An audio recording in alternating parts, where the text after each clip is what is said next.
programa número 73 de Mauricio Funes sin censura. Les recuerdo teléfonos que usted ya conoce, acá en cabina, en Radio La Chévere, 100.9 FM en el dial. El teléfono es el 2260-2112. Mi WhatsApp, Mauricio Funes sin censura, es el 77686759. Es un teléfono para que usted escriba sus comentarios o formule sus preguntas, pero siempre por escrito. No recibo llamadas porque no tengo manera de pasar su llamada al aire. Puede utilizar también las redes sociales. Mi cuenta en Twitter, @FunesCartagena, en Facebook, Mauricio Funes sin censura, que puede verme en vivo. Mi canal en YouTube, Mauricio Funes sin censura. Mi página web, www.mauriciofunes.org. Y por supuesto, la señal abierta de Órbita TV 25, canal 25, o en Tigo Digital, canal 9. Puede también, si está en el exterior, sobre todo utilizar la plataforma de la página.com.sb o la plataforma digital de orbitatv.com. Primero, y esto por respeto a mi audiencia, me veo obligado a aclarar dos supuestas investigaciones que realiza la Fiscalía General de la República en mi contra y que los medios escritos, particularmente el Diario de Hoy, tanto a lo largo de la semana como este día, publicaron sendas noticias sobre ello.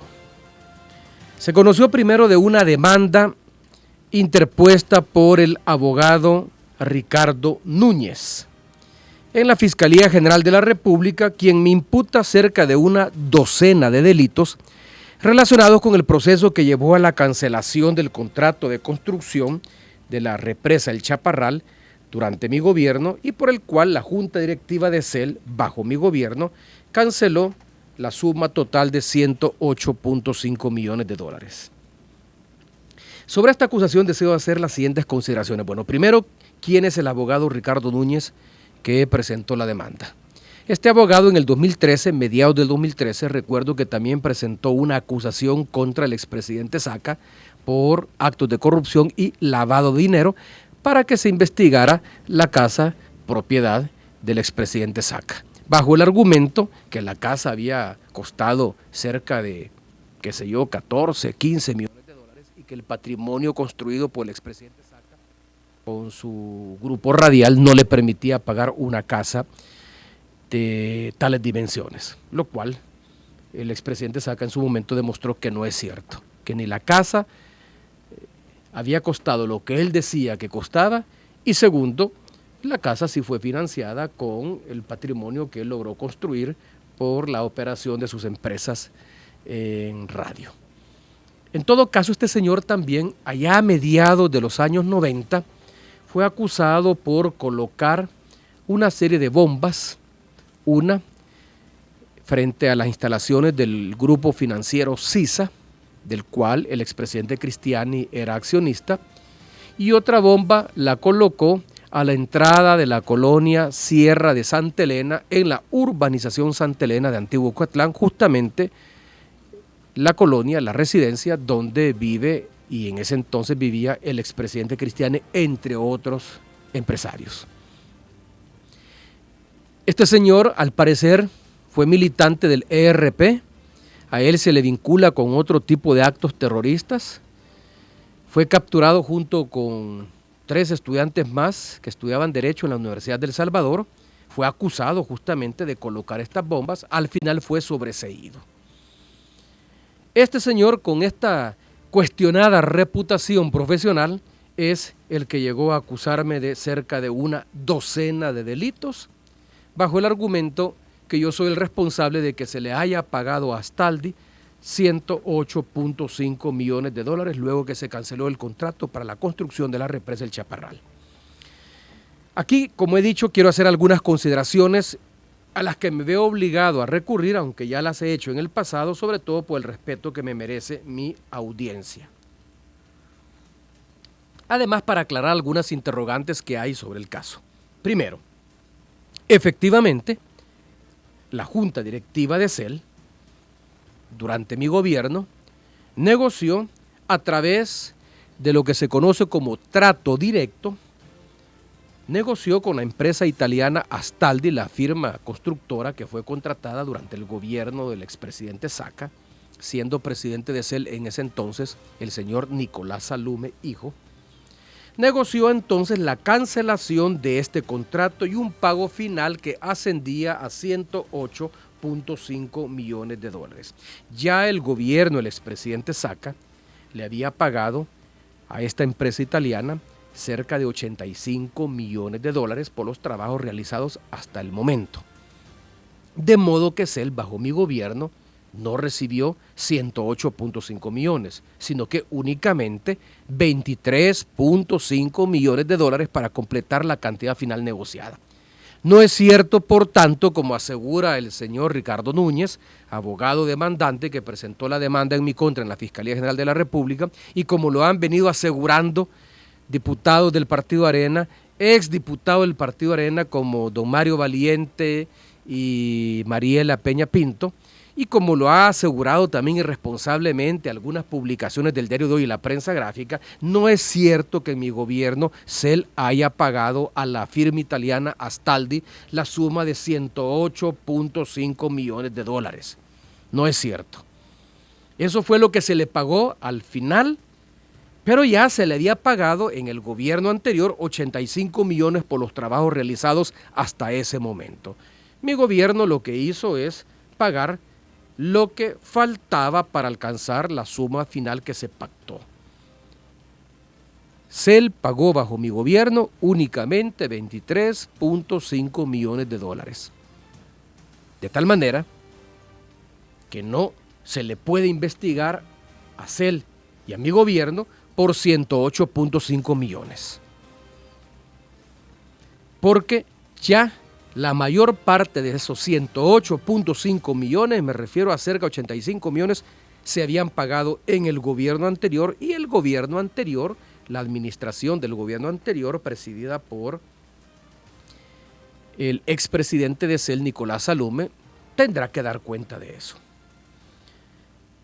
Eso en primer lugar. Pongámonos claros en cuanto a la cifra. El señor Ricardo Núñez, además de poner bombas, se equivoca en este caso. Mi gobierno no pagó 108.5, sino que 23.5 millones, que es lo que restaba para llegar a esa cantidad que finalmente fue pactada. Segundo, tampoco es cierto, y óigase bien, quiero insistir en esto, porque si me toca irme a defender ante la Fiscalía General de la República, puesto que el señor fiscal dijo que había reabierto el caso, no dijo que me estaban investigando, dijo que había reabierto el caso El Chaparral, un expediente que fue abierto en tiempos del anterior fiscal general de la República, Luis Martínez. Si en todo caso me mandaran a llamar, esta es la posición que yo voy a sostener y que es la que he sostenido siempre. En mi calidad de presidente de la República, no ordené, tampoco impuse y tampoco avalé el pago que hizo CEL a la empresa Astaldi. CEL es una empresa autónoma del gobierno. ¿Y qué significa que sea una empresa autónoma del gobierno? Significa que tiene su propia junta de gobierno, tiene su propio régimen administrativo y tiene su propio régimen financiero, donde el gobierno no se mete. Sus decisiones son adoptadas por su junta directiva, y en la junta directiva CEL tiene representantes de diferentes ministerios y también tiene representantes de la empresa privada. Yo intenté, cuando presenté a inicios de mi gobierno, una reforma a la ley de las empresas autónomas, que además de representantes de la empresa privada, en las autónomas también participaran representantes de los colegios profesionales, de las universidades, porque a cuenta de que la ANEP es la única que puede nombrar representantes en las autónomas. Y a las autónomas a las que me estoy refiriendo no solo es él, estoy hablando también de ANDA, de CEPA, del Fondo Social para la Vivienda, de FONAVIPO, del Instituto Salvadoreño del Seguro Social. Todas estas son instituciones autónomas y la misma palabra autónoma significa que no es el presidente de la República el que decide sobre ellas, como ocurre, por ejemplo, con los ministerios. El órgano ejecutivo está integrado por el presidente, el vicepresidente y su consejo de ministros. El presidente de la República no solo nombra a los ministros, le da órdenes a los ministros. Y los ministros, cuando toman una decisión, tienen que consultarle al presidente de la República.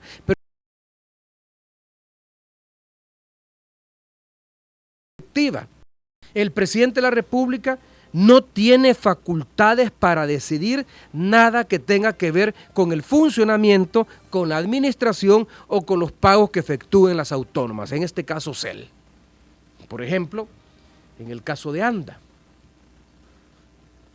el pliego tarifario, que hoy ha sido seriamente cuestionado por diputados de Arena, no depende del presidente Sánchez Serén, ni siquiera del presidente Marco Fortín, el presidente de ANDA, depende de su junta directiva. Es la junta directiva donde hay representantes de diferentes ministerios, de colegios profesionales y de la ANEP, la que decide finalmente ese pliego tarifario.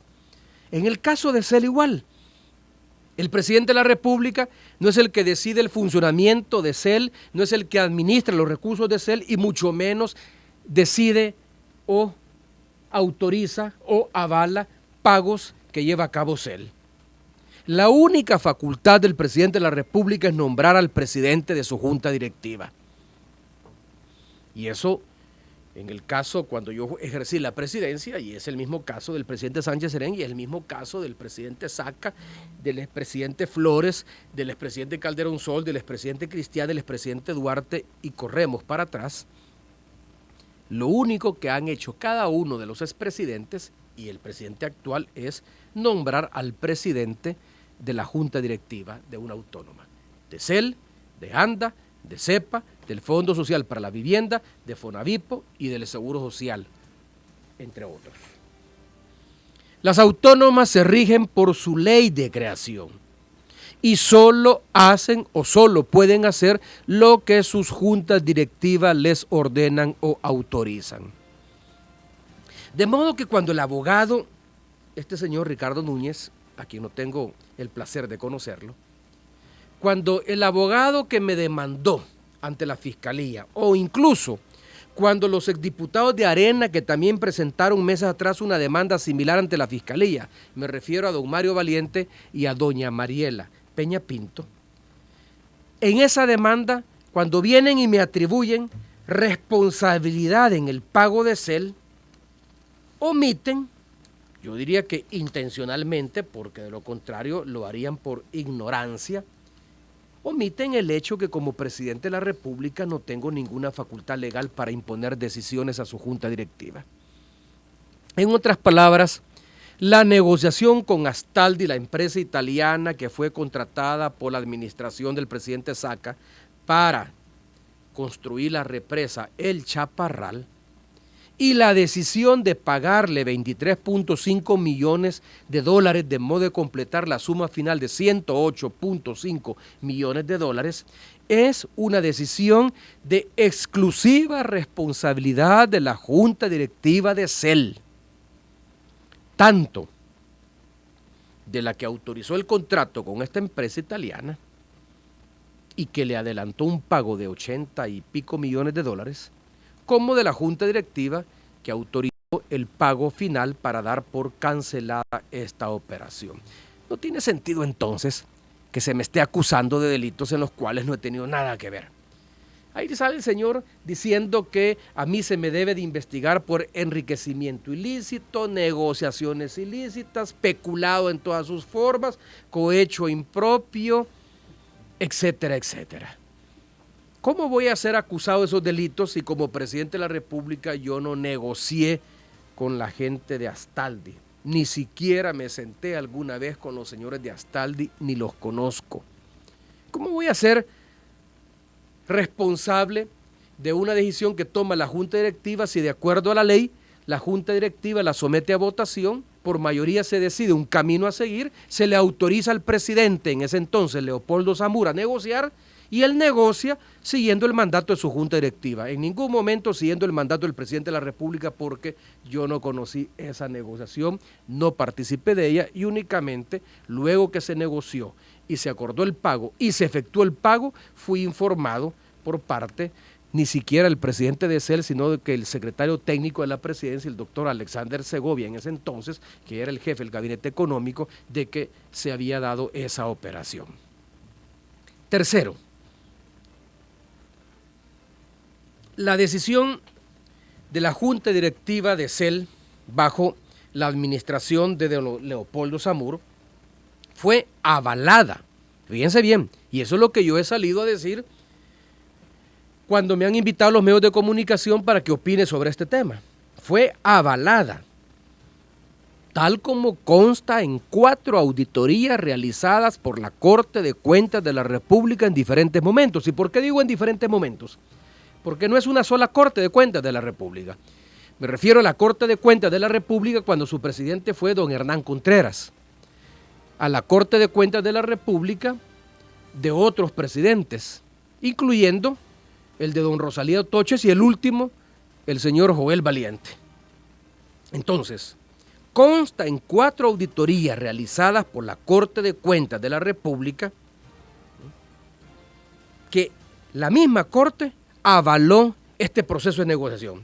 Y además, 2 firmas de abogados que fueron contratados como consultoras de todo este proceso. Y me refiero al despacho internacional Curtis y Asociados y al despacho salvadoreño Rusconi, Medina y Asociados.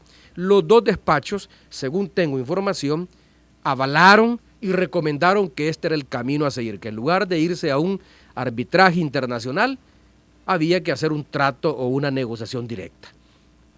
La junta directiva de CEL entonces, en mi opinión, no tomó esta decisión en forma arbitraria. Tanto el monto que fue negociado y pagado como la decisión de recurrir al trato directo, en lugar de irse a un arbitraje internacional, fue tomada siguiendo las recomendaciones de Corte de Cuentas de la República y de las 2 firmas de abogados que he mencionado, Curtis y Asociados y el despacho Rusconi, Medina y Asociados. En esta decisión no tuve nada que ver. Si estas firmas de abogados recomendaron el arbitraje internacional, o más bien recomendaron que no había que irse por el arbitraje internacional, porque de haberlo hecho, el Estado habría tenido que pagar una suma mayor a la que finalmente pagó. Esta fue decisión de la Junta Directiva de CEL y no de este servidor. No tiene sentido entonces que venga un abogado como Ricardo Núñez o 2 diputados como Mario Valiente y Mariela Peña Pinto hace un par de meses, o el Partido Arena mismo, que lo ha dicho en reiteradas ocasiones, o la ANEP, que también lo ha sostenido en reiteradas oportunidades. No tiene sentido entonces que yo tenga que responder civil o penalmente por una decisión en la cual no participé, porque la ley no me permite hacerlo. Nunca me reuní con la directiva de CEL para que adoptara esta vía de negociación. Tampoco me reuní con la empresa italiana Astaldi para resolver esta controversia y como presidente de la República solo tuve conocimiento del caso una vez CEL había cerrado el trato con los señores italianos. Es absurdo entonces afirmar que yo avalé, que autoricé, que impuse un pago que por ley no estoy facultado a hacerlo y con el que nunca tuve nada que ver. Por es que rechazo algunas coberturas periodísticas como la de la prensa gráfica que dice los 108 millones de dólares que el presidente Funes pagó. O es ignorante el periodista que hace esta nota o lo hace de mala fe.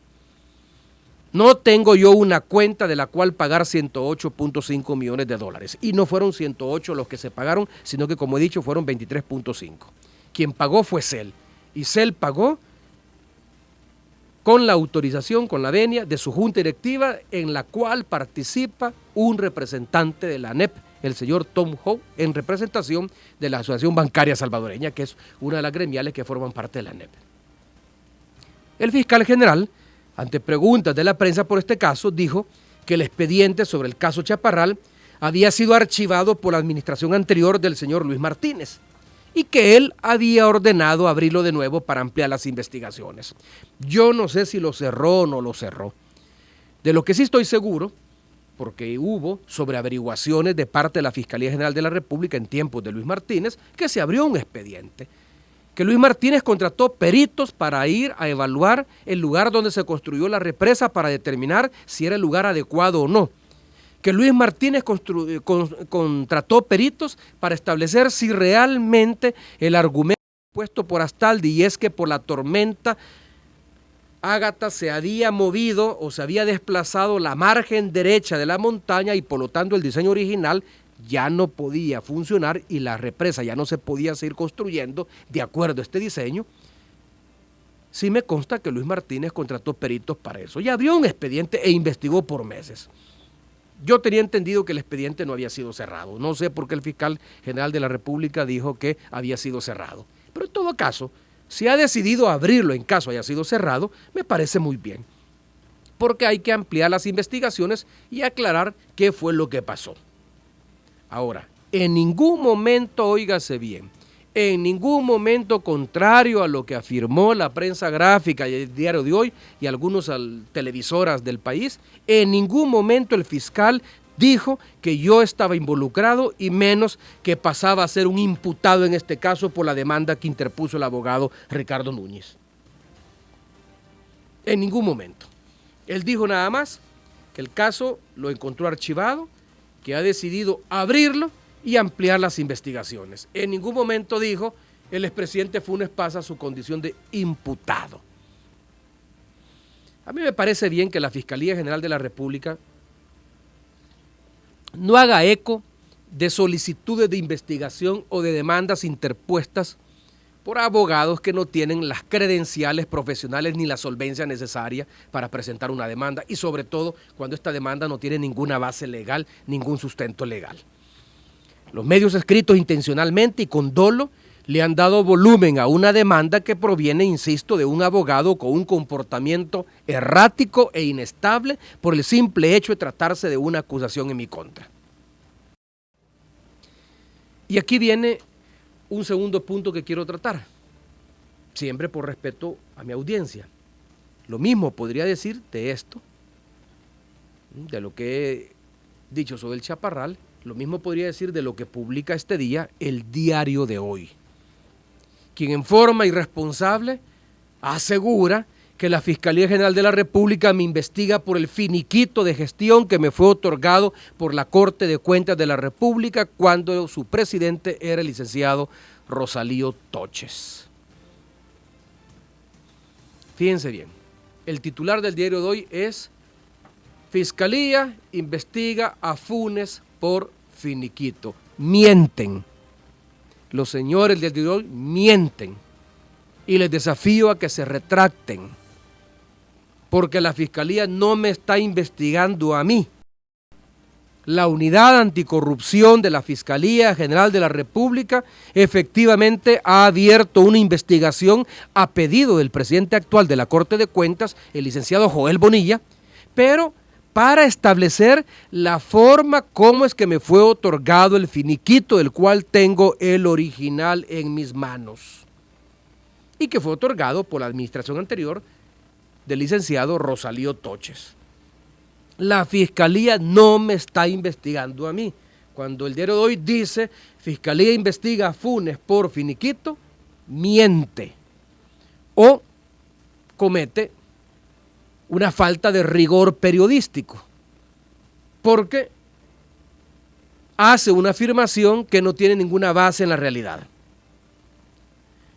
Hace algunos meses, cuando se hizo este cuestionamiento por parte del actual presidente de la Corte de Cuentas, ante una pregunta en la prensa si existía o no un finiquito, y él dijo que en los archivos de la Corte de Cuentas no constaba este finiquito, yo inmediatamente respondí y presenté evidencias en las redes sociales de que yo tengo en mi poder el finiquito extendido por los 5 años que ejercí la presidencia de la República. Y no solo tengo ese último finiquito, tengo un finiquito por año y tengo las auditorías de gestión que realizó la Corte de Cuentas, copia de ellas, por supuesto, que realizó la Corte de Cuentas para extenderme el finiquito. Y tengo copia de las solicitudes que le hice a través del secretario privado a los diferentes presidentes de la Corte de Cuentas en los 5 años que ejercí como presidente para solicitarles este finiquito.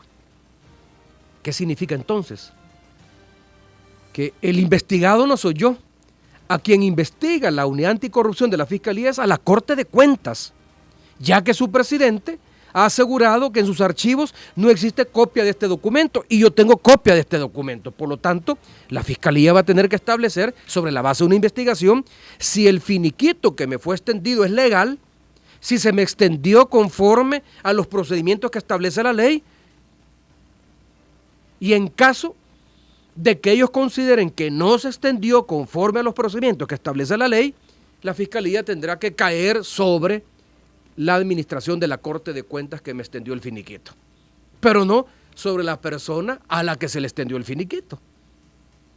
Ahora bien, si el documento que obra en mi poder llena todos los requisitos de ley, entonces la Fiscalía deberá establecer por qué no existe copia en la Corte de Cuentas y quiénes son los responsables del extravío o de la ocultación de este documento que debería de estar en los archivos de la Corte de Cuentas de la República. Pero en ningún momento soy yo el que está siendo investigado, como lo asegura el diario de hoy. Cuando el diario de hoy asegura irresponsablemente que estoy siendo objeto de investigación por el caso del finiquito, no solo comete una falta, insisto, imperdonable de rigor periodístico, sino que confirma con este hecho, como otros que he citado en este programa en el pasado, confirma que sus páginas informativas y editoriales forman parte de una estrategia de desgaste y afectación de mi imagen como exmandatario de la República. Yo estoy convencido, y aquí viene la reflexión de fondo que quería compartir con ustedes, amigos y amigas que me escuchan y que me ven, estoy convencido que solo avanzaremos en la construcción de la democracia en nuestro país y, por tanto, en el combate de la corrupción, si emprendemos una profunda reforma del sistema de medios de comunicación en nuestro país, hoy por hoy controlado por la derecha.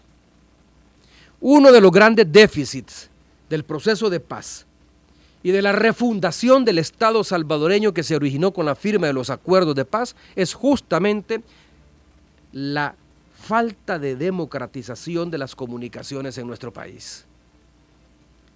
Mientras los más importantes medios de comunicación sigan controlados por unas cuantas familias vinculadas a la derecha oligárquica, la democracia en nuestro país no pasará de ser una mera ilusión.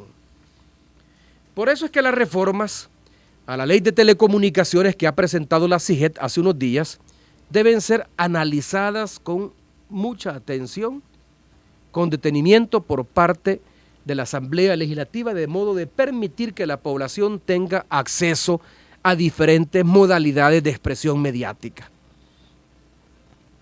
¿Qué quiero decir con esto? Los medios de comunicación no pueden seguir siendo expresión de la opinión o de la visión de los grupos dominantes en nuestro país. Todos los salvadoreños y salvadoreñas tenemos derecho a expresar nuestra opinión y ayudar a la conformación de lo que se da en llamar la opinión pública en el país.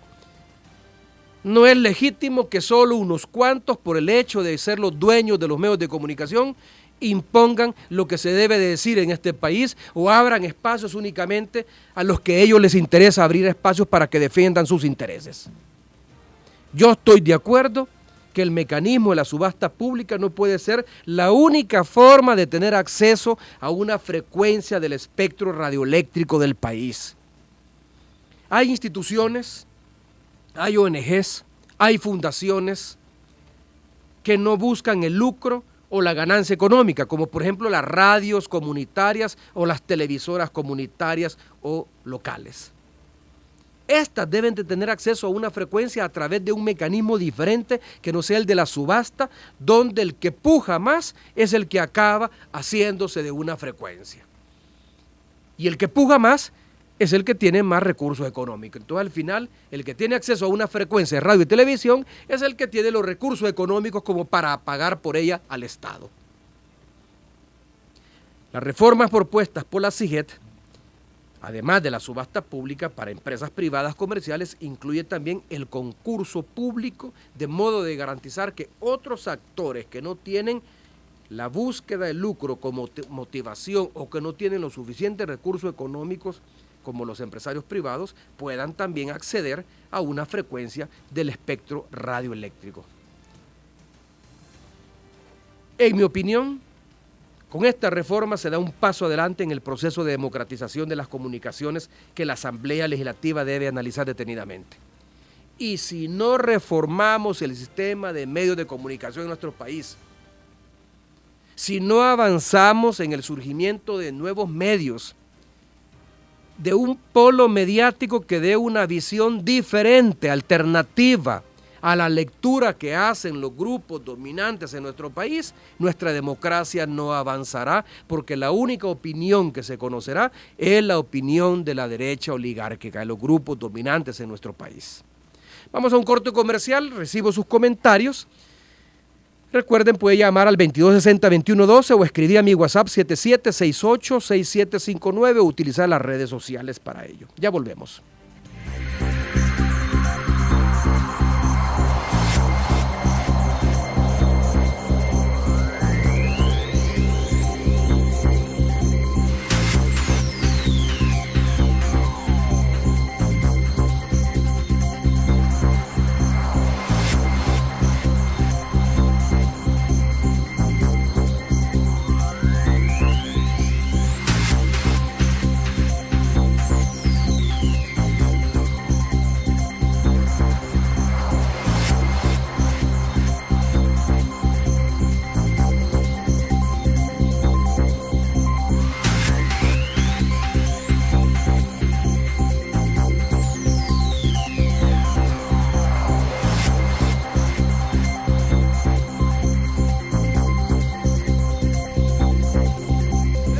Ya algunas llamadas, también muchos mensajes que han llegado al WhatsApp de Mauricio Funes Sin Censura y por supuesto también otros comentarios que están llegando a Facebook y a YouTube. Atendamos la llamada, adelante, le escuchamos, díganos. Díganos.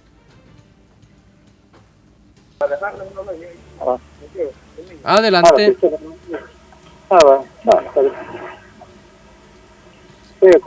¿Está en línea? Bueno, al parecer no ha entendido que ya estamos al aire. Desde Cuisnahuat, el Palmarcito dice buenas noches y muchos saludos por su excelente programa. Bueno, hasta allá los saludos, hasta Cuisnahuat. Buenas noches, Mauricio. Sabemos que hay todo un aparataje compuesto por Arena, ANEP y los medios escritos. El diario de hoy y la prensa gráfica no es la excepción. Ellos están para difamarle, pero el pueblo sigue creyendo en su honestidad y honorabilidad. Bueno, muchas gracias. Hola, señor presidente. Le saluda y siga desenmascarando estos areneros tramposos y mañosos. Deje que hablen, tarde o temprano sale a la luz la verdad. Yo también pienso que tarde o temprano la verdad sale a la luz pública. Hoy sí tenemos una llamada. Adelante, le escuchamos. Sí, señor Funes. La verdad que yo veo de que los medios turísticos, como usted dice, están prácticamente en una forma anticipada, diría yo, haciendo ya una campaña de desprestigio no solo para sus personas, sino que como esto quieren hacer ver que los gobernantes que son del frente, del cual usted ha sido parte, se están, como dicen, plagados de corrupción. Y creo yo que más que, bueno, sí persiguen, como dicen, hundirlo, pero más que todo hundir la fama o el prestigio, si se puede decir así, del partido, ¿no? Y eso creo que es la finalidad más que todo de trasfondo. Y eso es lo que yo quería comentarle. Muchas gracias. Bueno, gracias a usted por llamarme. Aquí recibo otro mensaje que dice: me pregunto qué opina acerca de las protestas de vendedores por el Citrans o de Genaro Ramírez diciendo que ustedes quieren obligar a la gente a subirse al Citrans. Miren, yo sobre Genaro Ramírez tengo mis reservas, porque el señor Genaro Ramírez, a pesar, y lo digo con propiedad, de que es un empresario mafioso, porque durante mi gobierno, el viceministerio de Transporte le quitó la entrega de combustible subsidiado sencillamente porque tenía a su nombre varias líneas que no operaba. No sé cómo obtuvo esas líneas en el pasado, pero tenía varias líneas de buses, varias rutas de buses que no operaba y no obstante cobraba el subsidio. Y entiendo que mi gobierno se lo quitó. De ahí el afán de venganza o de vendetta que tiene frente a mi gobierno y frente a lo que yo hice. Ahora, en cuanto al Citrans, si las protestas del Citran es por problemas que da de congestionamiento o por el desorden que se generó hace semanas atrás porque se cambió el sentido de las rutas que llegaban hasta Soyapango justamente para dejar establecidas ya cuáles iban a ser las rutas alimentadoras del Citram, yo creo que la ciudadanía tiene todo el derecho de protestar y de exigir un ordenamiento de rutas de tal manera que se preste un mejor servicio. Pero de ahí a las críticas hechas por el señor Genaro Ramírez, la verdad que hay una gran diferencia. Como digo, el señor Genaro Ramírez no me merece ningún respeto. Representa la mafia dentro de las empresas o dentro de los empresarios de autobuses en este país. Tenemos una llamada en línea, adelante. Caballero, muy buenas noches, presidente Mauricio Funes. Dígame. Gusto en saludarlo. Bueno, pues lo que quería opinar que estamos aquí pendientes siempre del programa radial que siempre usted tiene en la chévere y decirle que, o sea, que lo apoyamos en todo momento con su periodismo que trae acá atado a las grandes oligarquías que lo quieren molestar, lo quieren arruinar, quieren de verlo de menos en radio, periodismo, internet, en todo, y que realmente tiene un pueblo que sí que está a la par suya, ¿verdad? Y que realmente si usted se volviera a tirar algún cargo público, realmente tiene mucho apoyo, cosa que muchos funcionarios de Arena no lo tienen, porque usted realmente, como dice, le puso el cascabel al gato, y eso es lo que más le duele, y por eso quieren hacerlo pedazos, pero usted tiene un gran compromiso con su rubor periodístico y con el pueblo. Solamente, muy buenas noches. Bueno, muchas gracias por su llamada. Vamos a ver, aquí dice, saludos desde California hasta los Estados Unidos, también van mis saludos. Señor expresidente, ¿por qué no actúa y se defiende ante los ataques de los areneros por lo del caso El Chaparral y por el supuesto enriquecimiento ilícito del que le acusan? Por favor, limpie su nombre. Otra pregunta, ¿por qué no se ha pronunciado la sección de probidad en el caso de la vicepresidenta Ana Dilma de Escobar? Mire, bueno, sobre el caso El Chaparral ya senté posición sobre el tema y más no puedo hacer. Ya dije claramente que tanto en la decisión de licitar y otorgarle la obra a la empresa italiana Astaldi, como en la decisión final de cerrar el contrato por la vía del trato directo y pagarle 23.5 millones de dólares bajo mi gobierno, lo que totaliza 108.5 millones, de los cuales la mayor parte fue pagada en el gobierno anterior, fueron decisiones de la Junta Directiva de CEL, donde los presidentes, tanto el expresidente Saca como este servidor, no tenemos vela en ese entierro y por lo tanto no se nos puede acusar de ningún delito. Ahora, tienen todo el derecho las instituciones encargadas de la investigación del delito de abrir un expediente e investigar. Lo que sí puedo adelantar es que hay 4 auditorías de la Corte de Cuentas que exoneran de responsabilidad, tanto patrimonial como administrativa, a la Junta Directiva de CEL de don Leopoldo Samur. Y eso es algo que la Fiscalía debe tomar en cuenta.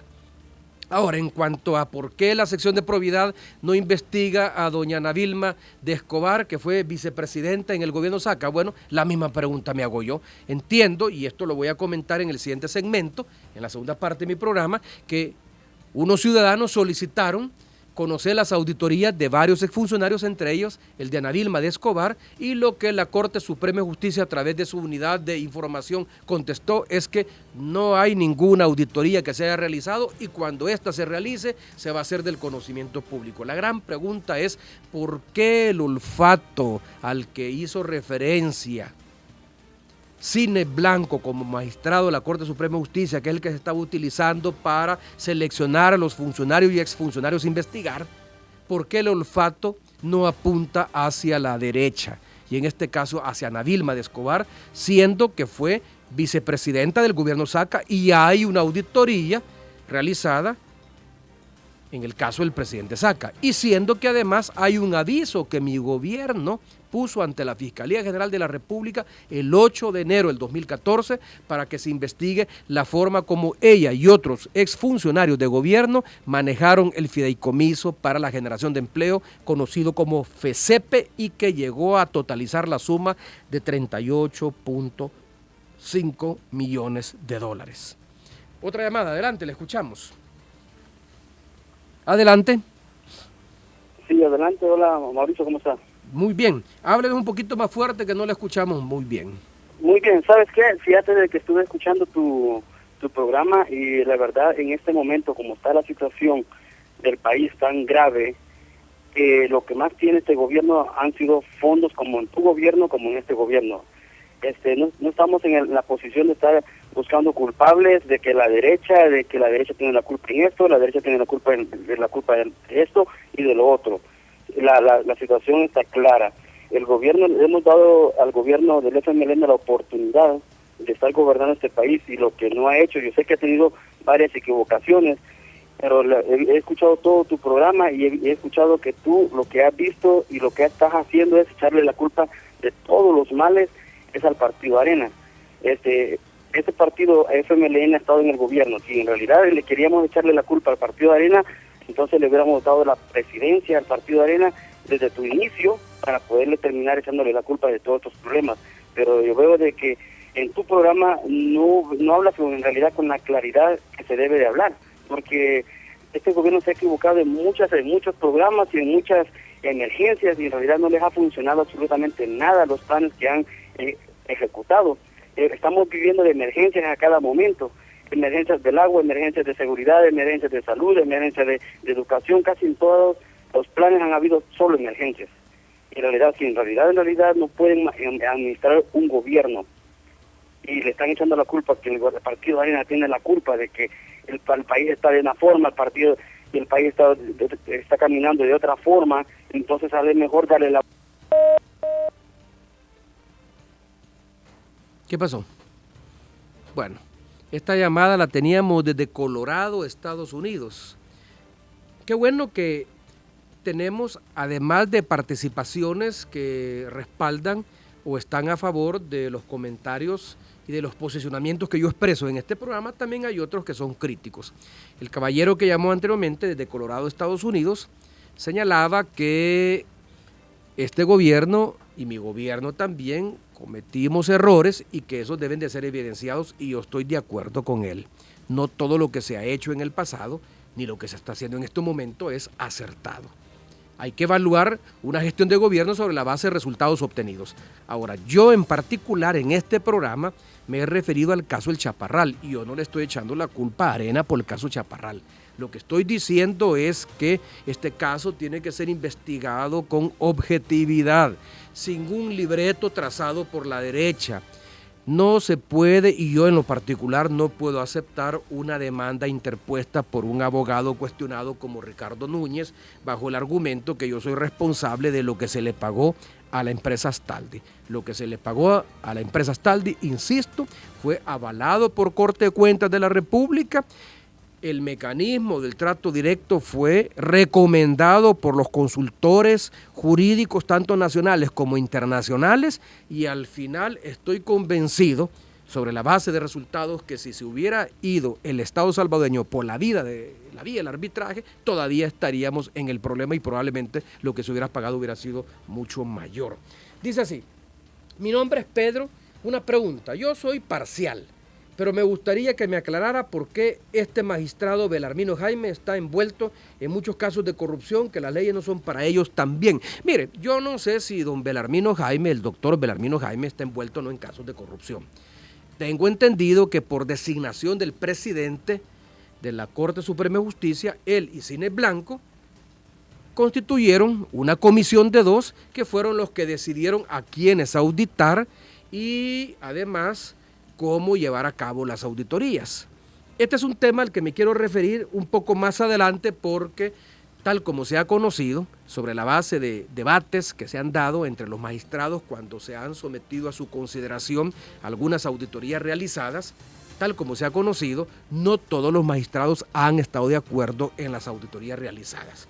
Y hay serias dudas si estas auditorías o estas investigaciones patrimoniales fueron realizadas por peritos autorizados que conocen de auditorías o por abogados de la Sala de lo Constitucional y que por lo tanto no son los idóneos para llevarlas a cabo, y de ahí las serias deficiencias y arbitrariedades que presentan la mayor parte de ellas. Bueno, tenemos una llamada, adelante, ¿le escuchamos? Buenas noches. Buenas noches. Tenía muchos deseos de hablar con usted, Mauricio, desde hace muchos días. Me parece algo, el señor que acaba de llamar, me parece que de los Estados Unidos, debe ser una arenacia a morir. Y no toman en cuenta las injusticias que han hecho en este pueblo, con todos los pobres, jamás se han acordado de los pobres. Solo es para ellos. Señor, si me está escuchando, habló cantinflinada, discúlpeme. Pero aquí, mucha gente ignora la historia de este país, que ha sido dura. Los areneros nos han dejado en la calle, ladrones. Esa señora Nadilma de Escobar deberían de procesarla, no esperar mucho. Pero como los señores, los 4 magistrados están, ahora es la oficina de arena.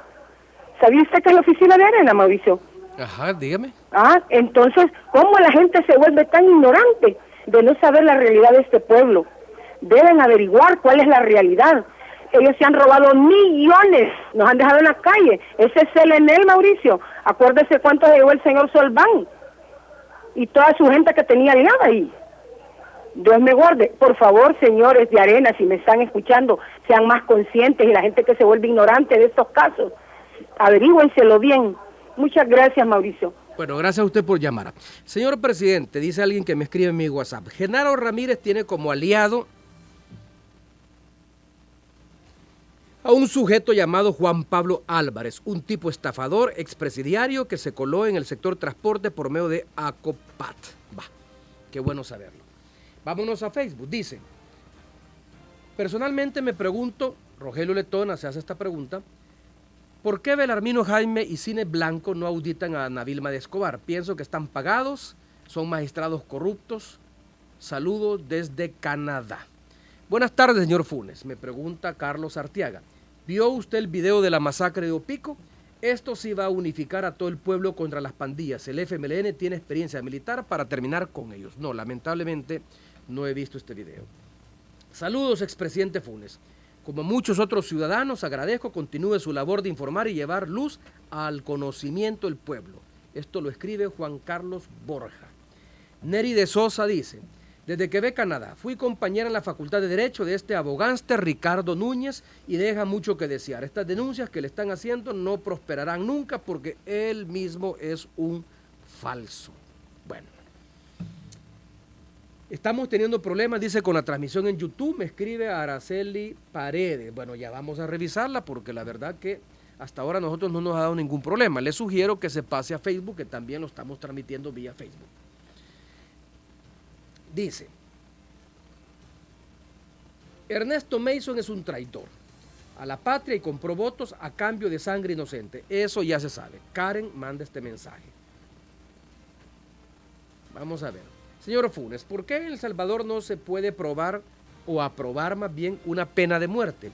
El Estado no puede mantener miles de reos, pues con ese dinero se harían programas sociales a personas de necesidad. Karen también pregunta esto. Mire, la pena de muerte no se puede establecer porque está prescrita por mandato constitucional. Es decir, la Constitución de la República de 1983 prohíbe la pena de muerte. Tendría que reformarse la Constitución y para eso el mecanismo es que se aprueba la reforma con mayoría legislativa simple de 43 diputados y luego en la siguiente legislatura se ratifica con mayoría calificada de 56.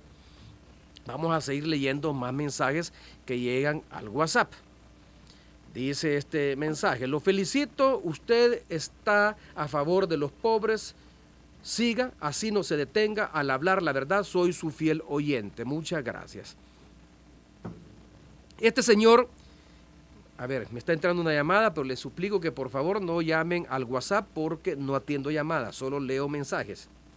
Este señor que habló desde Colorado, Estados Unidos, es un ignorante. Siga adelante, expresidente. Este mensaje me lo envían desde los Estados Unidos. Una pregunta, y que se ha dicho del palabrero desde que se le Mason, desde que se le descubrió negociando con las pandillas, no se le ha visto trabajando en la Asamblea. ¿Usted sabe algo de eso? Bueno, cómo no, yo le he visto trabajando en la Asamblea Legislativa y entiendo que fue citado por la Fiscalía General de la República. Ahora, ¿qué va a pasar con el expediente que se ha abierto por el caso de la reunión que tuvo él junto con el alcalde de Ilopango en el municipio de Ilopango, unos días antes de la segunda vuelta electoral? No lo sé, eso lo tendrá que decidir la Fiscalía General de la República. Señores presidentes, es un placer escucharlo y a la vez saludarlo desde aquí en el centro de Los Ángeles, California. El diario de hoy no dice nada del dinero que se robaron el señor Flores y los corruptos del partido Arena. Una pregunta, ¿nos gustaría que usted vuelva a ocupar la presidencia de la República? ¿Qué me dice? Muchas gracias. Adelante. Bueno, para ello tendría que candidatearme, pero esperar 2 periodos más. Y no está tampoco en mis pretensiones hacerlo. Como lo dije poco antes de que terminé mi ejercicio presidencial, mi propósito es seguir contribuyendo al desarrollo de este país a través de mi humilde opinión que puedo expresar en los medios de comunicación. ¿Qué opina? Dice este otro amigo que me escribe, de Sergio de 8 en punto, del canal 33, de los comentarios que siempre realiza de tu persona. ¿Qué opina? Dice, bueno, no opino absolutamente nada. Yo la verdad que no gasto pólvora en sopilotes. ANEP y la derecha oligárquica han levantado la bandera de la anticorrupción. No porque tengan un interés genuino en combatirla, sino porque se trata de una estrategia diseñada con la intención de provocar el desgaste del gobierno en turno y de los partidos políticos aliados con los que el FMLN logra mayoría en la Asamblea Legislativa. Y a este propósito contribuye el encuentro empresarial organizado por la ANEP para dentro de unos días, que tiene como tema central el combate de la corrupción. Fíjense bien, y aquí quiero hacer algunos comentarios. Al evento que se ha dado en llamar ENADE 2016, ha sido invitado como conferencista principal, como ponente principal, el expresidente del gobierno español, don José María Aznar. Y el tema central de su conferencia es el populismo y el combate de la corrupción.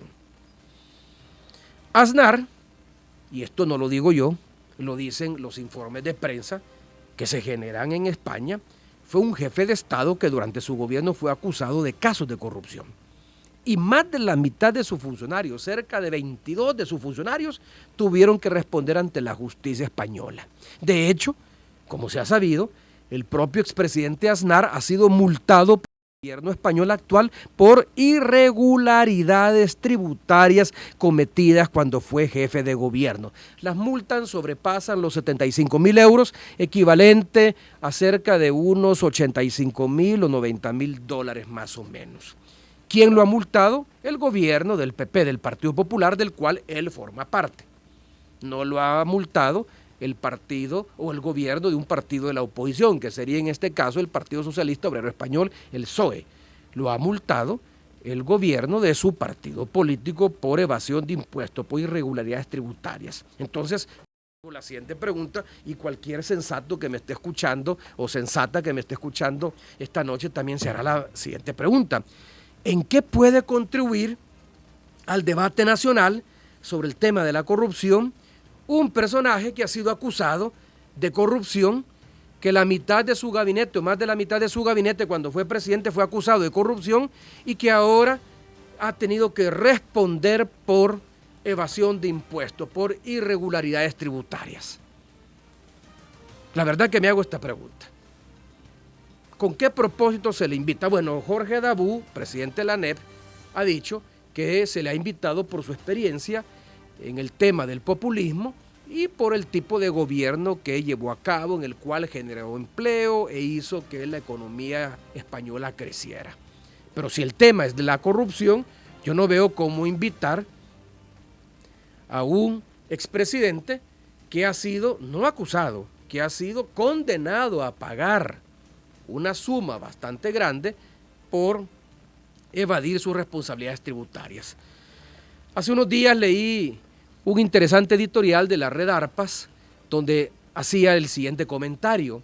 Es que invitar a Aznar para hablar sobre corrupción es como que invitemos al Chapo Guzmán, decía, para hablar sobre persecución del narcotráfico y crimen organizado. O es como que invitemos a representantes del Estado Islámico a hablar sobre terrorismo internacional. La verdad que no dejan de tener razón. El interés de ANEP es claro. Su propósito no es contribuir al combate de la corrupción. El propósito es seguir manteniendo el tema de la anticorrupción en agenda como si se tratara de una reivindicación de la derecha en contra de la izquierda en el gobierno. Y aquí ANEP va a mantener una posición de doble rasero frente a este tema de la corrupción. ¿Y por qué digo esto? Primero, ha mantenido una posición tibia frente al tema de la evasión fiscal. De hecho, llegó incluso hasta promover una acusación penal contra el actual ministro de Hacienda cuando su despacho publicó a través de Transparencia Activa la lista de morosos y evasores que estaba investigando y procesando judicialmente.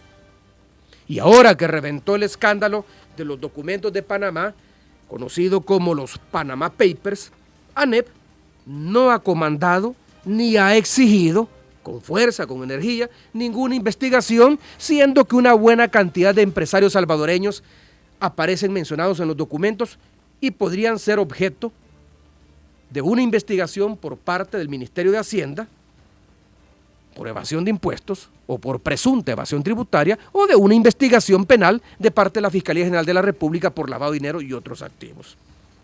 Entre los mencionados, además de prominentes empresarios que son miembros de ANEP y Arena y que son financistas de Arena, se encuentra, por ejemplo, el hermano del actual presidente de la ANEP, el señor Juan José Dabú, quien fue secretario técnico y ministro de Hacienda del gobierno del expresidente Flores y según el registro público de Panamá figura como uno de los directores de una sociedad offshore conocida como Ficonsa S.A., la cual fue acusada, tal como consta en registros periodísticos, de lavado de dinero en Honduras apenas el año pasado.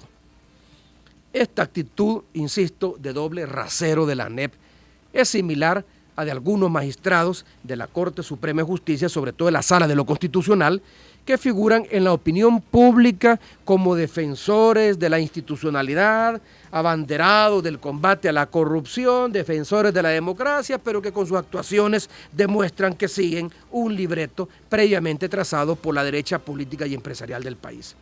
Y es el caso de las investigaciones patrimoniales que lleva a cabo la sección de probidad de la Corte Suprema de Justicia, las cuales están siendo realizadas a partir de una clara vendetta político-partidaria. Por eso es que dije que en esta segunda parte me iba a referir al caso de Ana Vilma Escobar, entre otros. Ya sobre este asunto me he referido ampliamente en otras oportunidades. Esta vez solo quiero hacer referencia a una serie de aspectos que me parecen reveladores de las intenciones que están detrás de estas investigaciones patrimoniales que lleva a cabo la Corte Suprema de Justicia a través de la sección de probidad y que son controladas por dos magistrados de la Corte Suprema de Justicia, el magistrado Belarmino Jaime y el magistrado Sidney Blanco. Primero, los magistrados han aceptado, y basta con leer los medios de comunicación, han aceptado que no existen criterios definidos por la Corte Suprema de Justicia que les permitan decidir a quiénes investigar y cómo hacerlo. Significa entonces que estas investigaciones siguen un patrón ideológico y partidario. Sale por ahí Sidney Blanco diciendo que es el olfato periodístico el que le lleva a decidir a quiénes investigar y cómo hacerlo.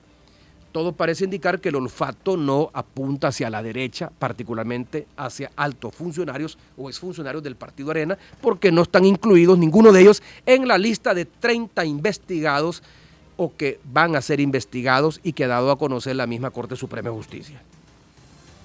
Han dicho que otro de los criterios es el que sean mencionados en los medios de comunicación, el que hayan sido mencionados en alguna investigación periodística, o el que existe una denuncia pública. Si este último fuera el argumento o el criterio con el cual se seleccionaran las investigaciones de probidad, yo me pregunto, ¿y por qué no se investiga entonces el patrimonio de Ana Vilma de Escobar y de los funcionarios que formaron parte de la directiva que integró el comité asignador del fideicomiso para la generación de empleos conocido como FECEPE en tiempos del gobierno del expresidente Saca, siendo que hay una denuncia hecha por mi gobierno con fecha 8 de enero del 2014 y que consta en los archivos de la Fiscalía General de la República. Y hay 38.5 millones de dólares, de los cuales no se ha dado cuenta con qué criterios fueron asignados, qué efectos produjo en la generación de empleo y por qué se le asignó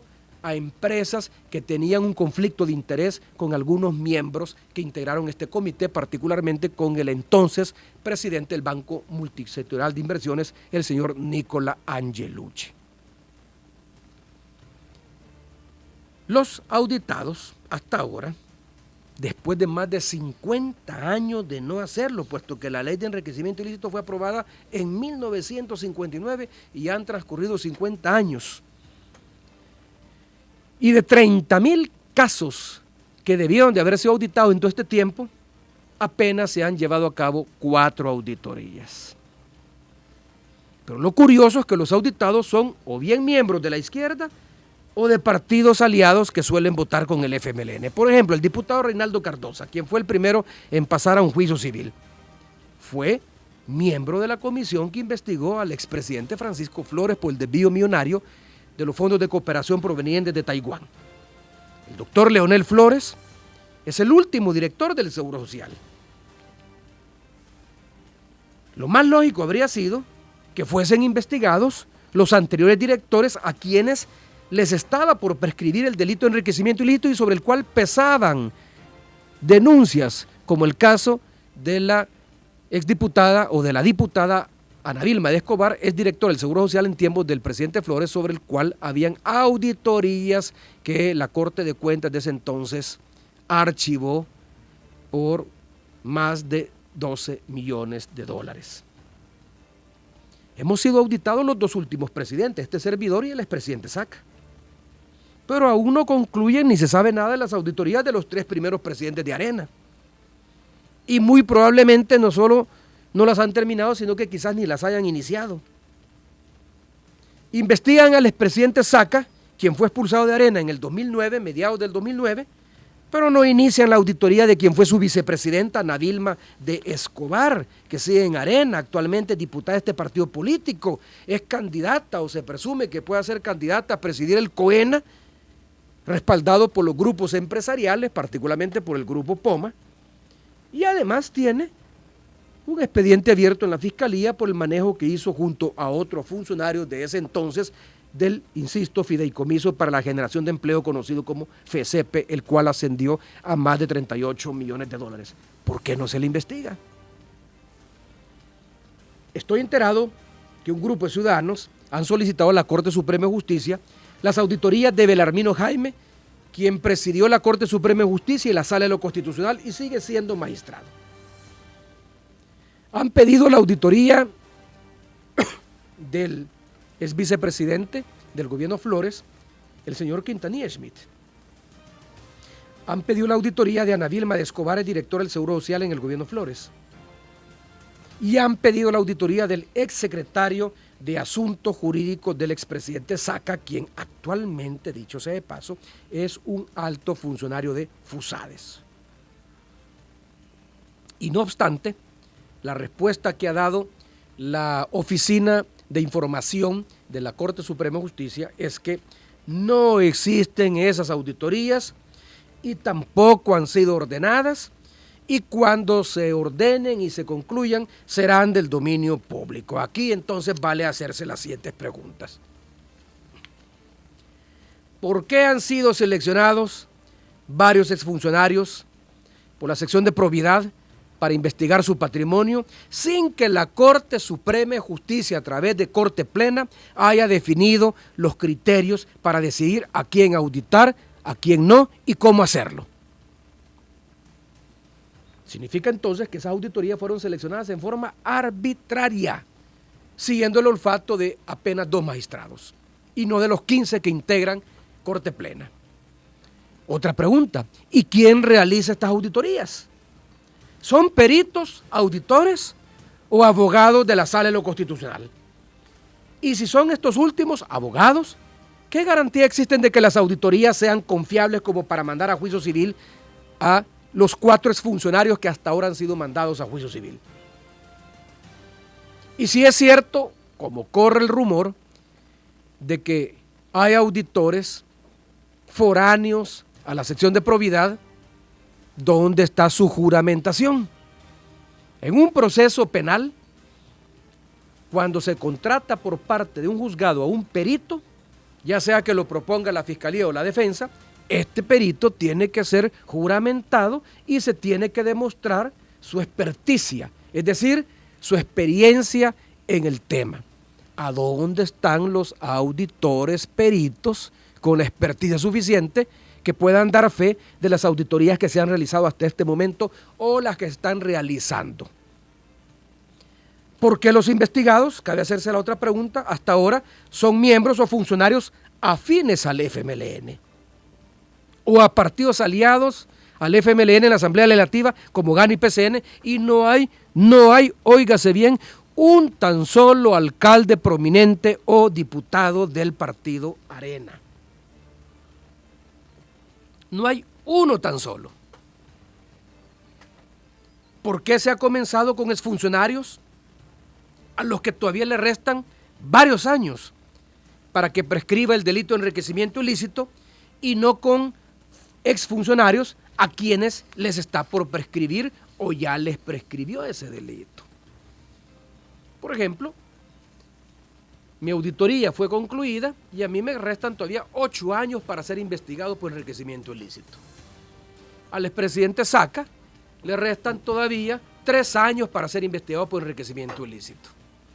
Pero no se investigó o no se ha concluido la auditoría de expresidentes como el expresidente Cristiani, el expresidente Calderón Sol o el ya fallecido presidente Flores, a quienes ya les prescribió el enriquecimiento ilícito como delito a incoarles. No cabe duda entonces que la supuesta ofensiva lanzada por la derecha en contra de la corrupción no es más que una estrategia política y mediática para desviar la atención de la complicidad que Arena como partido ha tenido por años con exfuncionarios y empresarios que se enriquecieron a costa del erario público y que convirtieron su ejercicio público como funcionarios en una práctica corporativista al servicio de sus intereses. Hasta aquí mi comentario de hoy. Nos hemos pasado unos minutos más del tiempo establecido para este programa. Les agradezco su fiel sintonía, su atención. A quienes escriben habitualmente a través de las redes sociales o de WhatsApp o me llaman por el teléfono, les pido disculpas si esta vez no les pude atender, pero siempre, sobre todo cuando me escriben al WhatsApp o a mis redes sociales, leo sus comentarios, sus preguntas para ver de qué manera los retomo en el programa siguiente. Nos vemos entonces el próximo jueves a la misma hora de siempre, 6 de la tarde, hora del Salvador, y por supuesto les deseo que pasen feliz noche y que Dios los bendiga. Hasta entonces.